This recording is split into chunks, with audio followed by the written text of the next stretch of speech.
Well, I was on my way to work and I went to downshift to slow down because a truck was coming out just like this. And then as soon as I did, so you can see the shifter select rod resting on the drive shaft right there. I'm stuck in 5th, so I can't even like crawl out of this. I'm stuck in the worst gear. If I was to show you, so there's the shifter select rod right there.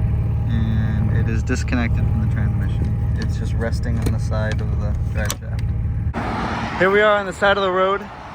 Got a towel, a jack stand. Time to go check and see. Ashley, could you believe our luck? No. I can fix it. They're good, now fix them cold. With no tools. So as you see here, this is the piece that goes in the back of the transmission. This is the transmission. I mean, you're not gonna be able to see it, but there's basically a small little rod that goes through there, and this snap ring holds that rod from coming out. But I guess it rotated under vibration and popped right out. So I just gotta slide the rod back in, and I can pop it right back on, and we should be good to go.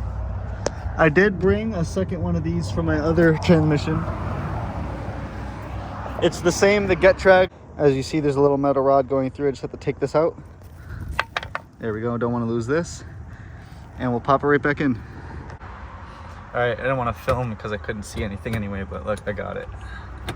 All the gears work, so I have to get home now. And just like that, we're back on the road with the working transmission. I couldn't have done it without you, Ashley.